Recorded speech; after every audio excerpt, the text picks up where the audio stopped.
Welcome, space adventurers and fellow readers, to an exhilarating odyssey through the cosmic frontier. I'm John, and today we're embarking on a journey that spans time, space and the imagination. Our mission? To explore the iconic space opera novels of the 1930s and 1940s, where the stars were the backdrop for unforgettable adventures. So get ready to be captivated. From Buck Rogers to the Lensman series, these classics set the stage for the science fiction that we adore today. We'll revisit beloved characters, unearth hidden gems and rediscover forgotten treasures. Whether you're a seasoned space traveller or a novice adventurer, there's something here for everyone. So let's embark on this archaeological adventure together and uncover history in the world of science fiction. The Skylark of Space is a classic science fiction novel, written by E. Doc Smith, originally published in 1928 in serial form and then as a book in 1946. The story follows the adventures of Richard Seaton and his brilliant inventor friend Martin Crane, who stumble upon the secret of a powerful and advanced technology involving an ingredient X that has the potential to revolutionise space travel. The two friends build the first spaceship, the Skylark, using this new technology and embark on a journey to explore the cosmos. Their maiden voyage takes them to distant planets and into contact with various alien civilizations. There are damsels in distress and a dastardly enemy to thwart. Throughout their journey, Seaton and Crane must use their wits and the Skylark's advanced capabilities to navigate the challenges and threats that they encounter.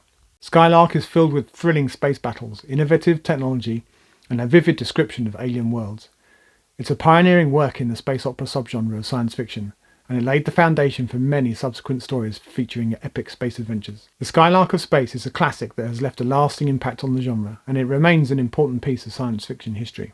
Whilst its influence is undeniable, critical reception was mixed, ranging from uncommonly amateur and awkward to adventure of an unprecedented kind. There are three other books in the series, with the last, Skylark Decane, arriving in the mid-1960s, quite a bit after the others. Next up is The Legion of Space, a classic science fiction novel by Jack Williamson, which was first serialised in 1934 and later published in book form in 1947.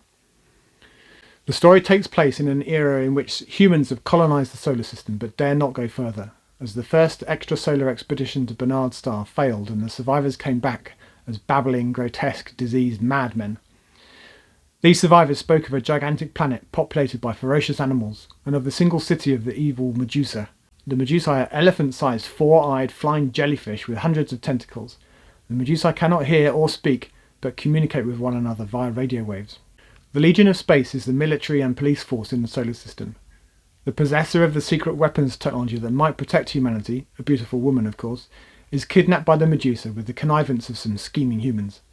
The Legion responds, sending a spaceship to rescue the damsel in distress. The small force must fight its way across a savage continent to the citadel where she is being held. In the meantime, the Medusae have attacked the solar system, establishing a base on the moon from which they lob missiles at Earth. The Legion must return to save the day.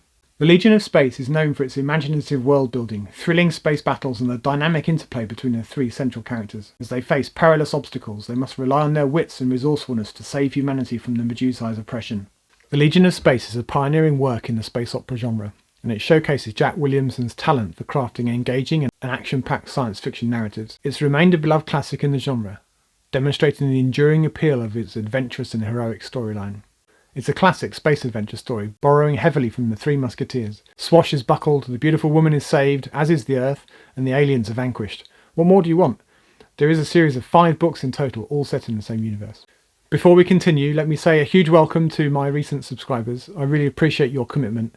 And if you're a first-time viewer, fantastic, it's lovely to meet you. And if you're enjoying this video and want to see more, I encourage you to join the gang by hitting the subscribe button. Thank you, it really helps the channel. Onwards. The Captain Future series is a renowned space opera series written by Edmund Hamilton, consisting of 20 novels and a bunch of short stories and spin-offs. Captain Future was published during the 1940s and 1950s. It follows the adventures of Captain Future, a spacefaring hero who fights for justice in the distant future. The central character, Captain Future, is actually Curtis Newton, a brilliant scientist born on the moon who was orphaned when his parents were killed by a villain named Victor Corvo. Raised by an android, an intelligent brain and a robot, Curtis dedicates his life to combating space piracy, evil masterminds and the various cosmic threats. He becomes a formidable force in the galaxy, renowned for his intelligence and physical prowess. Accompanied by his loyal crew, the Future Men, which includes Simon Wright, the living brain, Otho the android, and Grag the robot, Captain Future embarks on thrilling adventures across the solar system and beyond. They confront a variety of adversaries, including Old Quarn, the shape-shifting villain, and the Empress of Mars, among others. The Captain Future series is celebrated for its swashbuckling space adventures, imaginative settings, and the charismatic hero who embodies the ideals of courage and justice. It remains a beloved classic in the realm of pulp science fiction, captivating readers with its blend of daring exploits and futuristic escapades. The Arcot, Wade and Maury novels are a series of classic science fiction stories written by John W. Campbell Jr. during the 1930s and 1940s. Central characters in the series are brilliant scientists Arcot, Wade and Maury, who create groundbreaking adventures and tackle various cosmic challenges. The stories typically revolve around the trio's inventions, including the space flyers, spacecraft capable of travelling at nearly the speed of light, and the vortex blasters, weapons that can manipulate matter and energy. They employ these inventions to combat a variety of cosmic threats, from menacing alien races to rogue scientists seeking to exploit their technology for personal gain. One of the most famous novels in the series is The Black Star Passes, in which they confront an alien civilization known as the Star Cluster. In Islands of Space, the trio embarks on a journey to an uncharted region of the universe. Throughout the series, their ingenuity and scientific expertise enable them to overcome seemingly insurmountable challenges. These novels are characterized by their optimistic portrayal of the power of science and technology to solve problems and explore the cosmos. They reflect the sense of wonder and adventure that defined the golden age of science fiction. Campbell's work has left a lasting influence on that genre, and the Arcot, Wade and Maury series remains a cornerstone of classic space opera and scientific adventure. The Lensman series is a classic science fiction saga written by E. Doc Smith, composed of 6 novels published between 1937 and 1954. It's renowned for its epic scale and the pioneering concept of the lens, a powerful mental amplifier that grants its wearer remarkable abilities. The stories revolve around the Galactic Patrol, an interstellar law enforcement agency, and its struggle to maintain peace in a vast and complex universe. Central to the series is the conflict with the Boscone, an evil and powerful organisation seeking to dominate the galaxy. The Lensmen, selected individuals equipped with lens devices, are the champions of good, striving to thwart Boscone's ambitions. The Lensman series is notable for its portrayal of grand space battles, advanced technology, and intricate plots spanning eons. The characters, including Kimball Kinnison, Clarison McDougal, and the mentor of Aricia, play crucial roles in the cosmic battle against evil forces. E. Doc Smith's work is often cited as a foundational example of space opera, characterized by its sweeping, galaxy-spanning narrative, and its influence on subsequent science fiction works is undeniable. The Lensman series continues to be celebrated for its epic scale and imaginative world building, making it a cornerstone of the science fiction genre. Venus Equilateral is a collection of science fiction stories written by George O. Smith, first published in the 1940s. The stories are set in the Venus Equilateral, a space station located at the L4 Lagrange point of Earth's orbit around the Sun. This strange location serves as a relay station for the interplanetary and interstellar communication and transportation. The stories in the collection focus on the challenges and the adventures of the individuals who work on the space station, primarily the station's engineering and scientific staff. Their primary responsibilities involve maintaining the delicate balance of the station's systems and ensuring that it functions as a vital hub for communication and travel in the solar system. Rather quaintly, since these stories were written before the invention of the transistor and solid-state electronics, all the tech here is based on vacuum tubes. It's very old-school future tech. Venus Equilateral explores various technical and logistical issues associated with space station operations, highlighting the dedication and ingenuity of the station's crew. We get the development of advanced communication technology, the management of space traffic, and the handling of emergencies that occur within the station or in nearby space. Most of the stories feature Dr. Donald A. Channing, the Director of Communications, Walter Franks, the Beam Control Engineer, and Arden Westland, Channing's secretary turned fiancée turned wife. A frequent background character is Joe, operator of the best bar in 27 million miles, minimum, upon whose tablecloths the engineers do much of their brainstorming. The stories often combine elements of problem solving, scientific inquiry, and a sense of camaraderie among the station's inhabitants. Venus Equilateral is celebrated for its focus on the technical aspects of space travel and comms, as well as its emphasis on teamwork and the resourcefulness required to address the challenges of life in space. This collection is a classic example of the harder end of the space opera subgenre, known for its attention to scientific accuracy and a realistic depiction of space exploration. George O. Smith's work in this series has had a lasting impact on the portrayal of space stations and the practical aspects of space travel in science fiction.